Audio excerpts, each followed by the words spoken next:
The chandeliers of the Empire Hall blazed like captured stars, throwing 1,000 reflections across the marble floor. Waiters hurried between flower walls and crystal tables, their white gloves trembling under the weight of perfection. Outside, black limousines lined the avenue. Inside, one woman prepared for the performance of her life. Camila Reyes pressed a hand against the curve of her 7-month belly and inhaled slowly. The baby kicked, a gentle reminder that she was not alone, not even here, on the very battlefield where she had once been declared defeated. "Are you ready, Miss Reyes?"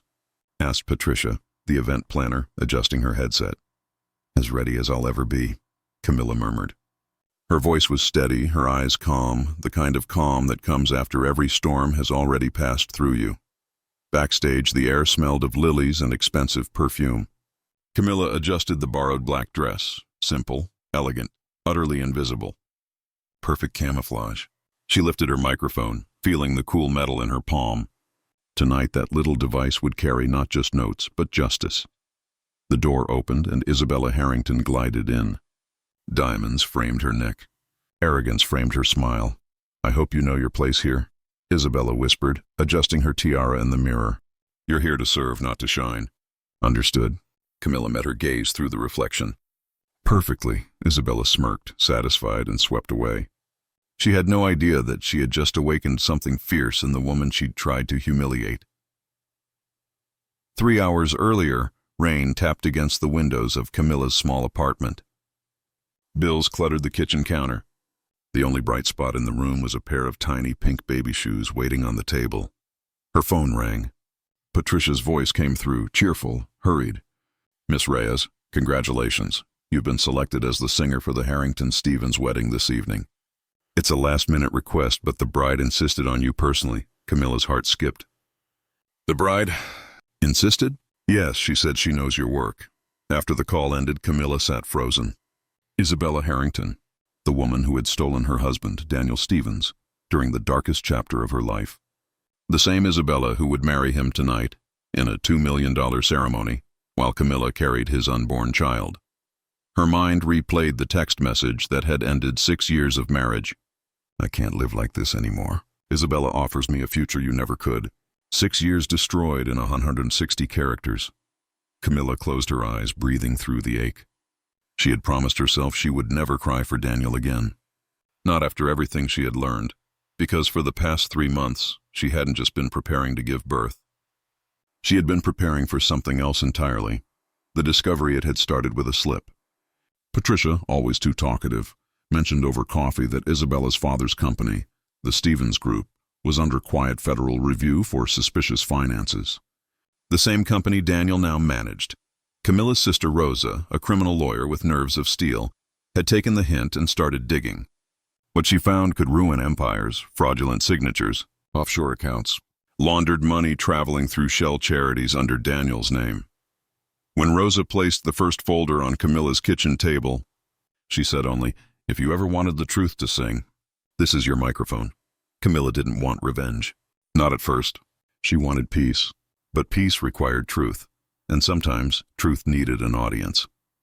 2 hours before the wedding, the vendor's room smelled of coffee and hairspray. Isabella entered surrounded by 2 bridesmaids, their laughter sharp as glass. "Camilla, darling," she purred. "Let me explain how tonight will go. You'll sing the songs I chose, in the key I chose, and you'll smile like the happiest woman alive. Because today isn't about you." "It never was," Camilla nodded politely. "I understand." Her fingers resting on her phone in her bag tapped the screen once. Record, every cruel word captured in digital clarity.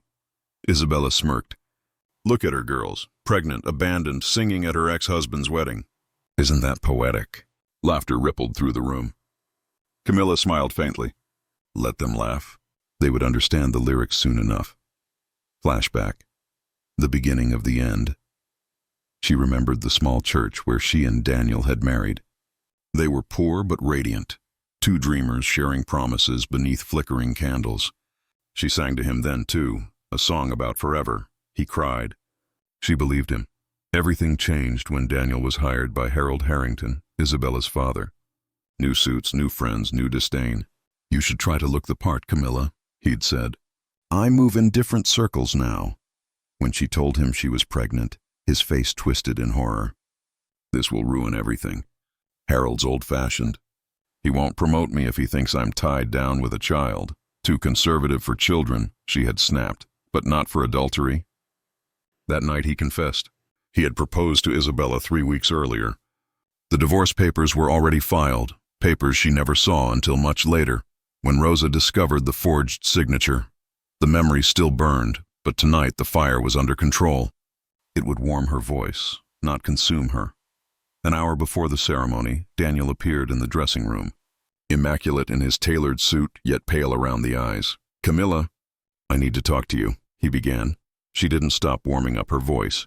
"About what? Hiring me to sing at your wedding while I'm carrying your child? Or lying to your bride that we were never really married?" He froze. "How did you—" "Rosa is a wonderful lawyer," she said softly.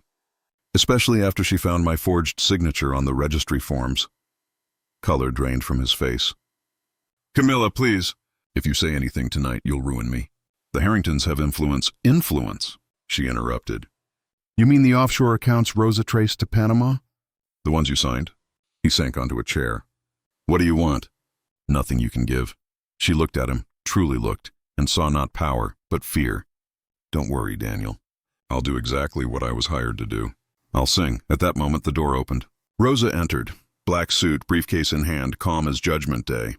"Well," she said, "isn't this a family reunion?" Daniel jumped up. "You can't be here." "Relax," Rosa smiled. "I just sent a package to the FBI, but I thought I'd deliver the overture personally." She opened the folder. Bank transfers, emails, evidence of money laundering. "Quite a symphony of crime." "You're bluffing," Daniel rasped. Rosa's smile didn't falter. "We'll see." "But poor Isabella. She has no idea she's marrying a federal case file." Camilla touched her sister's arm. "Let him go. I have to get ready for the ceremony." "To sing?" Daniel whispered, panic sharpening his voice. "Of course." Camilla's eyes met Rosa's in the mirror.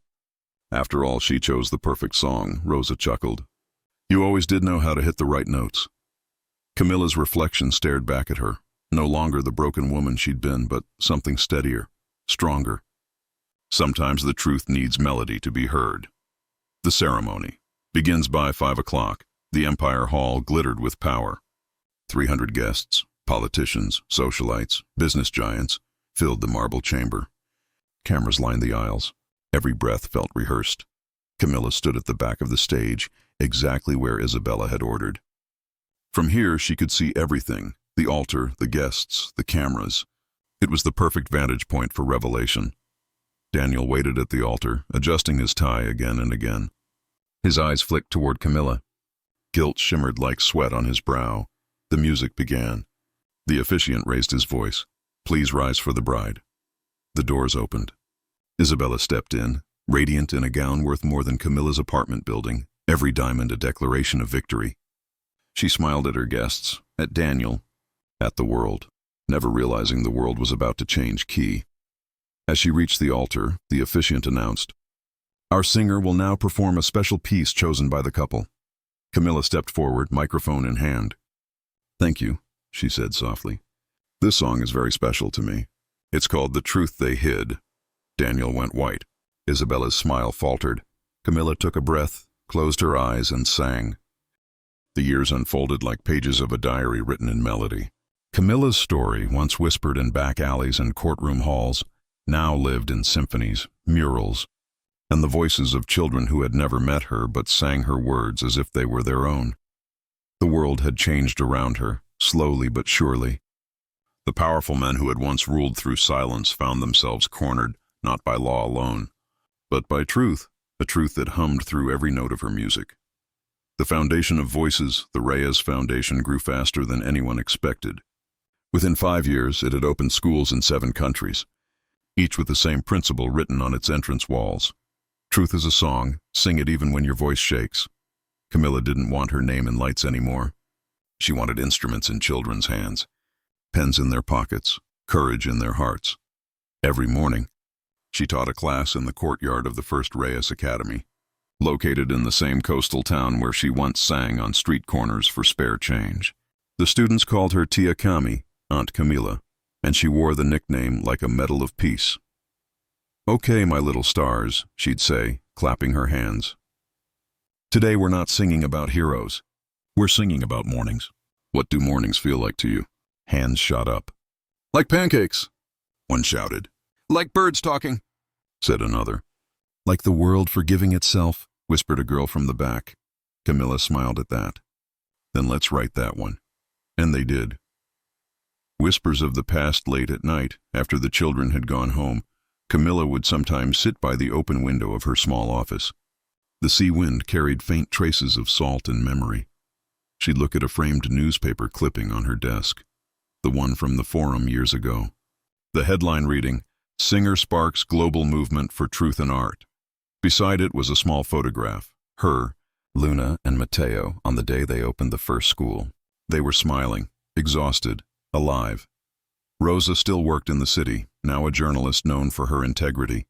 She visited once a month to film new episodes of her documentary series, Echoes of Truth. Isabella's name sometimes appeared in international reports, always in connection with humanitarian aid, never scandal. She had kept her word, and her silence had become a kind of redemption. As for Daniel's memory, it no longer hurt like it used to. Camilla had learned that forgiveness isn't forgetting, it's letting time sing the pain into harmony. Luna Grows Luna was 12 now, with curls like her mother's and eyes that saw more than she ever said. She was already writing songs, small, imperfect, but full of light. One evening, Camilla found her daughter at the piano, playing a haunting little tune. "Is that new?" she asked. Luna nodded. "It's called Echo." Camilla listened quietly. The melody rose and fell like the tide. Familiar yet different. An echo of her own past wrapped in her child's innocence. When Luna finished, she asked, "Mom, why do people cry when they hear your songs?" Camilla smiled softly. "Because the truth inside them finally finds somewhere to rest." Luna thought about that. "Then maybe I'll write songs that make people breathe." Camilla touched her cheek. And that's how the world keeps healing. The invitation one spring afternoon, a letter arrived, thick, formal, sealed with gold wax. It was from the United Nations Cultural Council. They wanted to award Camilla the Global Peace Medal for Artistic Integrity at a gala in New York City. Matteo read it aloud, his grin wide. "They're calling you the voice that mended nations," Camilla laughed. "They say that about everyone they give medals to." He folded the letter and handed it back. "Still, you should go. The world needs to see you smile again." Camilla hesitated. "I don't sing for stages anymore, Matteo." "Then sing for closure," he said gently. "You've earned it."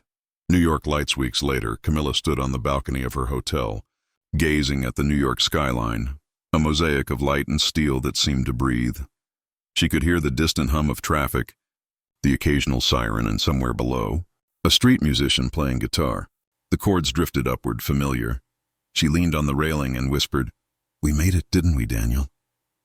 At the ceremony, when her name was announced, applause erupted like thunder. But Camilla didn't walk to the stage right away. Instead, she looked around the room. Diplomats, artists, activists, and children she had once taught. Faces she had touched through song. Then she walked forward, steady and graceful. "I used to believe music could change the world," she began, her voice calm. "Now I know. It can only remind the world of who it already is." She held the medal in her hand, gleaming under the lights. "This isn't for me. It's for every person who ever sang with a broken heart and didn't stop halfway." The crowd stood. Cameras flashed. Luna, seated in the front row, clapped until her palms were red. The last song. After the ceremony, a small stage was set up for the performers. Camilla hadn't planned to sing, but the audience kept chanting her name. Finally, she took the microphone. "This one," she said, "isn't about pain. It's about peace." She played a slow rhythm, the kind that feels like breathing after crying. "I built a bridge of sound from me to you, from lost to found. The road was long, the wind was strong, but still we walked, still we sang along." Her voice filled the hall, not loud, but infinite. Every note seemed to wrap around the crowd like light itself. When she finished, silence held for a long moment before the applause came, rising like a wave that never broke. She closed her eyes. In that silence before the noise, she could hear the faint laughter of a younger version of herself, singing barefoot in an empty room, unaware of what was coming. Returned to the sea after the gala, Camilla returned home quietly. Fame no longer thrilled her. It humbled her. She spent mornings walking the shoreline, Luna running ahead, collecting shells. Sometimes they would find old fishermen who'd seen her on TV. "Miss Camilla." They'd say, "The ocean misses your voice." She'd laugh. It still hears it every morning. One day she asked Luna, "Do you know what the sea teaches us?" "What?" "That even when it's quiet, it's never truly still." Legacy years passed gently. The Reyes Foundation expanded, led by young artists who had grown up through its programs. Mateo became its director, Rosa its media voice. Isabella's daughter, whom she'd adopted later in life, joined the project as a counselor. Camilla retired officially at 60, though she still wrote songs in secret. She lived in a small cottage surrounded by sunflowers, her hair now silver, her smile unchanged. On her last public birthday, thousands gathered at the coastal amphitheater to celebrate her life. Luna, now a world-renowned composer herself, took the stage. "This next song," Luna said, "was the first melody my mother ever wrote for me." She called it Luna's Lullaby. "But tonight, I'm renaming it Camilla's Dream." As the first notes began, Camilla sat in the front row, eyes glistening, hands trembling with joy. The crowd sang along softly, as if afraid to disturb the sacredness of the moment. When the final note faded, Luna stepped down from the stage and hugged her mother tightly. Camilla whispered, "You did it, my little light. You found your song." The quiet. After later that night, long after the applause had died, Camilla sat outside beneath the stars. The sea murmured, soft and eternal. She spoke softly as though to someone sitting beside her. "You see, Daniel? We didn't end in tragedy. We ended in harmony." A breeze brushed her face. She smiled, eyes closing. Inside the house, Luna placed a framed quote above the piano. It read, "Songs don't die. They just change singers." Epilogue. The world listens years. After Camilla's passing, the world still sang her songs. Her story became part of school curriculums. Her lyrics were carved into monuments. Every November 12th, the anniversary of her first public performance, schools across the globe held the Day of Voices. Children of all colors and nations sang one universal refrain. "We are the echo. We are the light. We are the song that survived the night." In that chorus somewhere, her voice still lived, blended, eternal, unbroken. And as the music carried through cities and valleys, it became impossible to tell where Camilla ended and the world began. Because truth, once sung, never truly stops. The capital buzzed beneath a sky of glass towers and flashing billboards. Camilla stepped out of the airport carrying Luna on one hip and a worn leather notebook in her free hand. The driver waiting at the curb held a placard that read, "Global Humanitarian Music Forum, Delegate Reyes." Inside the car, city lights blurred past the window like constellations rushing to meet her. Mateo, sitting beside her with recording gear on his lap, grinned. "Feels like destiny, doesn't it?" Camilla chuckled. "Feels like turbulence with better lighting." He looked at Luna, who was staring at the lights. "She's going to grow up thinking her mom's concerts change laws." Camilla's smile softened. "Maybe they will. Arrival." The Forum Hotel shimmered with mirrors and banners printed with phrases like "Harmony for Humanity." Musicians from every continent filled the lobby. Drummers from Ghana, violinists from Japan, choirs from France. Camilla felt small yet perfectly placed among them. A woman from the organizing committee handed her a schedule.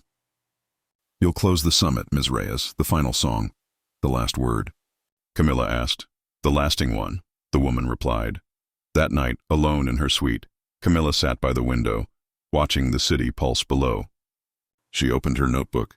Between song lyrics and sketches of Luna, she scribbled a new line. Truth begins as a whisper and ends as a chorus.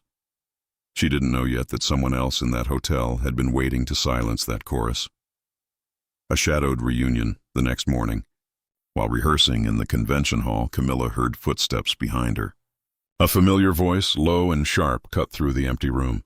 "Your voice is stronger than ever, Camilla." She froze. Turning slowly, she saw Isabella Harrington leaning against the doorway. "No diamonds now, only a gray coat and eyes that had lost their arrogance. What are you doing here?" Camilla asked. "I'm invited," Isabella said, stepping closer. "Different name, same music." I work for a charity now, one of the few still clean. Camilla didn't move. And the letter you sent warning me to leave the city? I meant it, Isabella said. My uncle didn't forgive me for testifying. He's here too, and he doesn't forgive you either. Silence stretched between them, full of ghosts and unfinished sentences. Finally, Camilla said, if he's still hiding behind money, let him. I'm not hiding behind fear. Isabella's gaze softened. You always were braver than me. She turned to leave, then stopped. When you sing tomorrow, don't just sing for justice. Sing for the ones who couldn't. And she was gone. The rehearsal Matteo noticed Camilla's distracted expression. Something's wrong? Old echoes, she murmured. People who never leave, even when they're gone. He adjusted a mic. Then turn them into harmony, she smiled faintly. Always the sound engineer with poetic advice. That evening she rehearsed alone in the empty hall. Her voice rose to the high glass ceiling and came back softer, almost like another singer answering her from above. She let it blend, her present self harmonizing with every version of herself that had survived. The threat that night, as rain tapped against her balcony, her phone vibrated again. You sing, you die. He wants his silence back. Rosa, reading the message through a video call, frowned. That settles it. Security escorts, no exceptions. Camilla nodded.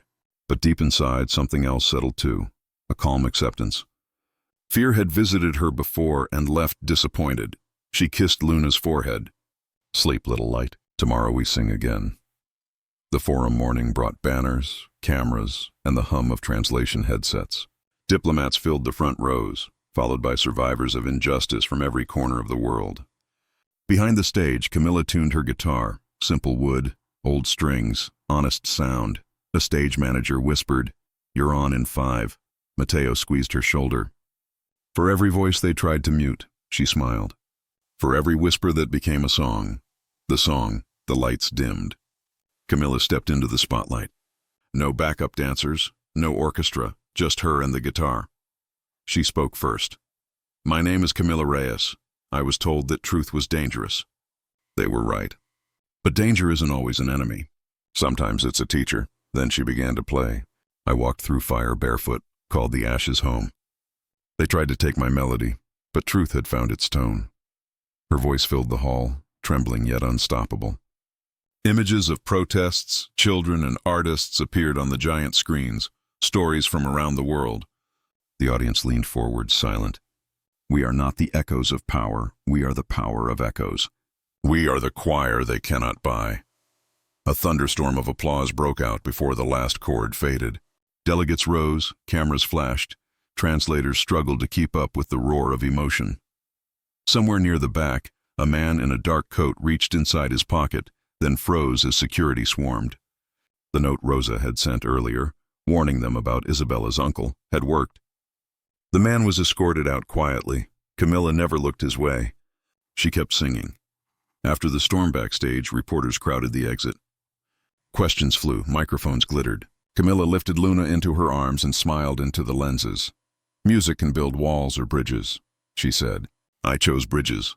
Her words aired across continents. Within hours, international charities adopted her lyrics as mottos. A senator quoted her in Parliament. The forum's chair announced a new initiative, the Reyes Foundation, Voices for Truth. Matteo handed her a small pin shaped like a silver note. For your jacket, he said. Founders should look official, she laughed. It's strange. I spent years trying to stop being a story. Now the story keeps following me. Maybe because it's not finished yet, he said. Peace at the lake after the conference. Camilla took Luna to a quiet lakeside village far from the cameras. They rented a cottage with peeling paint and a piano missing 2 keys. Matteo visited on weekends. Rosa sometimes called from the city. Each evening, Camilla would sit by the water and write. She no longer wrote about revenge or survival. She wrote about mornings, forgiveness, laughter, the things that make life hum again after silence. One sunset, she played a new melody. Luna, now walking, clapped along, offbeat but joyful. Camilla laughed. You've got your father's rhythm. She didn't mean Daniel. She meant her own father. A gentle man who once told her that songs are just conversations with heaven. A letter from Isabella one morning, the mail arrived. A plain envelope, foreign stamps. Inside, a letter written in tidy script. Camilla, I watched your performance from afar. You did what I never could, turn guilt into grace. I'm leaving for refugee work in Africa. Maybe redemption isn't found in applause, but in service. Thank you for reminding me that truth can be sung without hatred. Isabella Camilla folded the letter carefully, tucking it beside Daniel's in Luna's memory box. Different sins, same lesson. The future calls months later. The Reyes Foundation launched its first school program teaching music and ethics to children in disadvantaged areas. Camilla became its artistic director. She spent her days teaching kids how to write songs about their own lives. One afternoon, a little boy asked, Miss Reyes, why do you always sing about truth? She knelt beside him. Because lies are heavy. Songs are how we put them down, the boy smiled. Then I'll sing too. Full circle, a year passed. The world moved on, but Camilla's melodies stayed. Her songs appeared in films, classrooms, protests, weddings, even lullabies mothers sang to newborns. At her final concert of the tour, she looked out over thousands of faces and said, Every voice here is proof that silence lost. She sang Luna's lullaby one last time. The crowd joined in, their voices rising like the first dawn after a long storm. Dawn spread over the city like a cautious apology, soft light washing the rooftops clean after weeks of scandal. In a small apartment on the edge of downtown, music drifted from a cracked open window, gentle chords, half lullaby, half prayer. Camilla sat by her piano, Luna cradled against her shoulder. The baby's tiny breaths rose and fell in rhythm with the notes. On the table beside her lay stacks of unopened mail, contracts, interview requests, offers to appear on talk shows. She ignored them all. For now, all she wanted was silence wrapped in melody. Rosa entered quietly, holding 2 mugs of coffee. You've been up since 4 again. Camilla smiled faintly. Old habits. When the world gets too loud, I write. Rosa glanced at the untouched letters. You should at least read some of them. People are calling you the woman who sang down an empire. Camilla shook her head. I didn't sing it down. I just sang the truth out loud. It was waiting to fall. Rosa sat beside her. Still, truth needs a voice, and yours reached further than any courtroom could. Camilla looked at her sister, gratitude soft in her eyes. I couldn't have done any of it without you. Rosa sipped her coffee. You could have.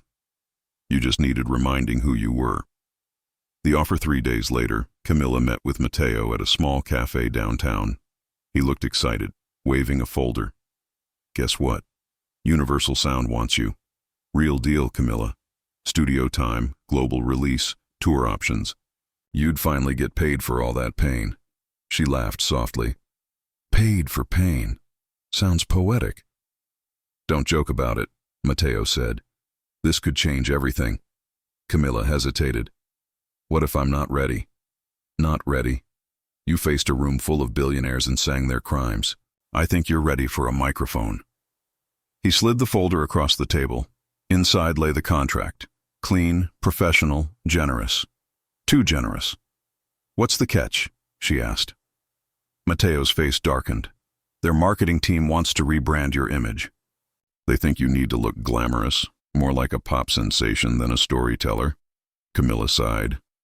They want a product, not a person. They want what sells, Mateo admitted. But you can negotiate. You have leverage. Camilla looked through the cafe window at a street performer playing a battered guitar for coins. If I lose my honesty, what's left of my music? Mateo reached over, touching her hand. Then keep your honesty. Just let the world hear it. The shadows return. That night, as she was feeding Luna, Camilla's phone buzzed with an unknown number. The message read, Stay quiet. Some secrets don't like to be sung twice. Attached was a blurred photo, Camilla leaving her apartment earlier that day. Her heart stuttered. For months, she'd lived peacefully, assuming the Harrington scandal had buried itself in courtrooms and archives. But someone still watched. She forwarded the message to Rosa. Minutes later, Rosa called. Don't panic. Could be a bluff. People with money hate exposure. I thought exposure was over. Camilla whispered. It never really ends, Rosa said. But you're not the same woman they tried to silence. You've got eyes on you now. Journalists, fans, advocates. They can't touch you easily. Camilla looked down at Luna. I don't care about me. I care about her. Rosa's voice softened. Then we stay smart. We stay loud. Rehearsal weeks later, Camilla walked into her first professional studio. Walls lined with acoustic foam swallowed the city noise outside. Mateo adjusted the mic height and grinned. Feels different when it's real, huh? She nodded. Scary, but good scary. He pressed record. Camilla closed her eyes, took a deep breath, and began to sing. This time not about betrayal, but about rebirth. Her voice glided across the notes like sunlight over water. From ashes I bloom, not to defy the fire, but to thank it for showing me what survives. When the song ended, even the sound engineer sat silently, headphones off, eyes damp. Mateo whispered, That's it, Camilla. That's the sound people need now. The interview within a month, Ashes I Bloom topped online charts. Camilla's name once again filled headlines, but this time the tone was different. She wasn't a scandal anymore. She was a symbol. A talk show host invited her for an interview. She hesitated at first, then agreed. Facing cameras again was terrifying, but she knew silence could easily be rewritten by others. Under bright studio lights, she sat poised yet natural, a single gold pendant glinting against her simple dress. The host leaned forward. Camilla, millions know you as the woman who sang the truth. But what does that title mean to you now? She smiled gently. It means I learned that music can heal and hurt at the same time. The voice that exposes can also forgive. Would you ever forgive Daniel Stevens? Camilla paused. Forgiveness isn't about letting someone return. It's about letting yourself move forward. So yes, I forgive him. For me, not for him. The audience applauded softly. Cameras flashed. Somewhere Daniel might have been watching from his cell. Camilla didn't wonder. She had already sung her goodbye. A whisper in the crowd. After the interview, as she exited through the backstage corridor, a man in a gray suit approached. Miss Reyes, he said, flashing a business card with a government emblem. I'm Agent Clark. We're finalizing the Harrington-Stevens investigation. But there's something new. A trust fund connected to Isabella's uncle. We think he's laundering through charities again. We might need your cooperation. Camilla frowned. I already gave all my evidence. I know, Clark said, lowering his voice. But you're the face of truth now. If you speak publicly against corruption again, it'll push reforms faster. You want me to be your voice of conscience? Something like that. Camilla thought of Luna, of peace, of safety. Let me think about it. He nodded. Don't take too long. Silence benefits them more than you.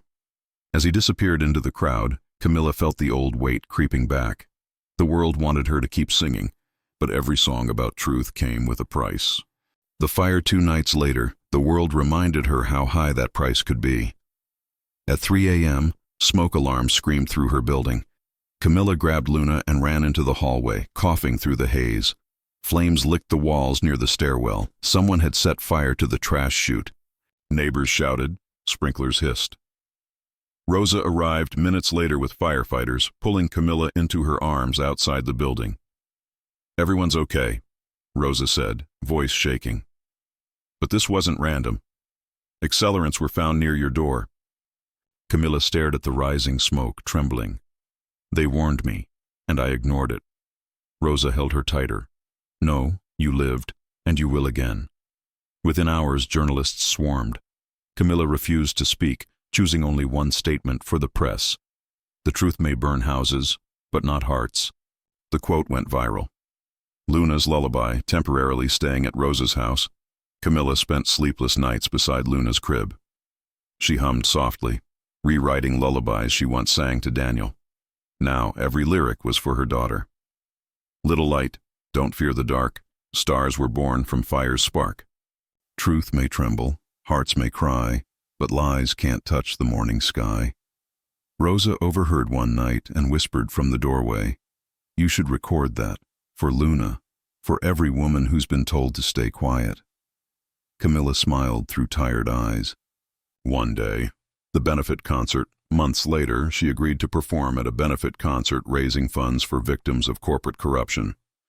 Thousands filled the open-air arena. Banners read, "Truth has a voice." Mateo adjusted her mic backstage. "You ready?" She nodded. "Always." As she stepped into the spotlight, waves of applause washed over her. She began with "Ashes I Bloom," then paused, looking out at the crowd. "This next song," she said, "isn't about pain or revenge. It's about the sound we make when we finally stop being afraid." She sang Luna's lullaby. The melody flowed like dawn itself, and by the final verse, people in the audience were crying openly. Cameras caught the moment. A mother, her child in the wings, singing hope back into a wounded world. A ghost returns. After the show, while fans gathered for autographs, a small envelope was handed to her by a stagehand. No sender's name, just a single folded note inside. "You've made enemies you can't see. Leave the city before winter." No signature. But the handwriting was familiar. Isabella's. Camila froze. Isabella had vanished months ago after testifying against Daniel. Rumor said she fled overseas. But this note, it meant she was back, or someone wanted her to think so. Rosa took the letter, scanning it. Could be fake, or could be a warning. Either way, we tightened security. Camilla looked around the darkened stage, feeling old fears rise again. Fame had brought her light, but also shadows eager to follow. Decision at dawn the next morning, as the first light hit the curtains, Camilla made a choice. She wouldn't run anymore. She'd faced worse and survived. Silence had been her prison once. She wouldn't rebuild its walls herself. She called Agent Clark. "You still need someone to speak? I'm ready. Are you sure?" he asked. "It won't be easy." Camilla looked at Luna sleeping peacefully. "The truth never is, but I'll sing anyway." The testimony at the televised anti-corruption hearing weeks later, Camilla stood before senators, victims, and cameras. No microphone this time, just her voice, steady and clear.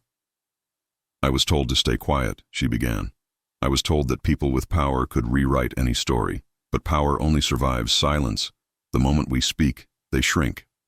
She detailed how companies exploited charities, how names changed but greed stayed the same. Her statement rippled across news feeds, reigniting public debate.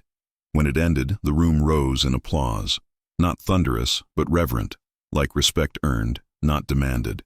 Rosa hugged her afterward. "You did it again, Kay."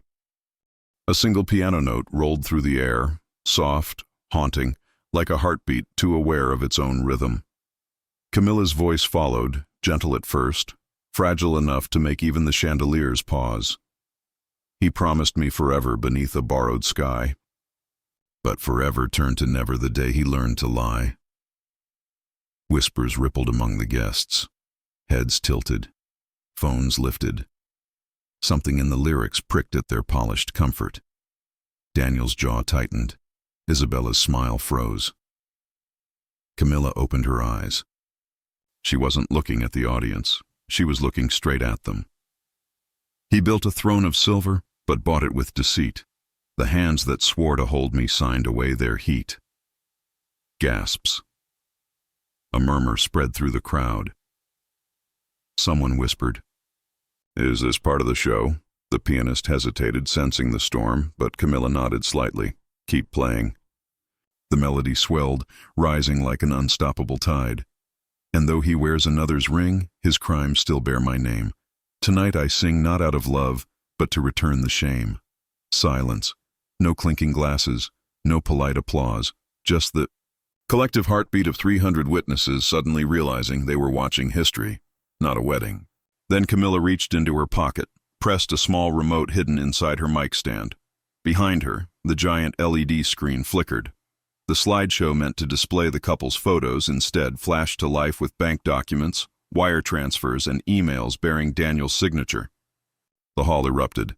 Cameras clicked like gunfire. Guests gasped, shouted, stumbled to their feet. "Turn it off!" Isabella screamed, but the tech booth was locked. Rosa had made sure of that. Daniel lunged toward Camilla. "Stop this madness," he hissed. "You'll destroy me." She met his fury with quiet fire. "No, Daniel. You destroyed yourself." Security rushed forward, but they froze when Rosa stepped onto the stage, flashing her lawyer's badge. "I wouldn't touch that equipment," she said calmly. "The FBI has a live copy of everything you see." A murmur rippled through the guests. "FBI?" followed by the sound of chairs scraping as several executives discreetly headed for the exits. Isabella's face contorted between disbelief and rage. "You planned this? You evil witch!" Camilla turned to her, microphone still live. "You invited me here, remember? You said I was here to serve, not to shine. I did both." The collapsed Daniel grabbed at the cables, trying to yank the screen free. Sparks burst, the lights dimmed. The music cut out, replaced by the rising wail of police sirens outside the hall. Someone had already called them. Guests scattered, heels clicking like gunfire. Reporters who had been invited to document the wedding of the year now filmed the scandal of the decade. Camilla stood still in the chaos, one hand resting protectively on her belly. Rosa joined her, calm amid the storm.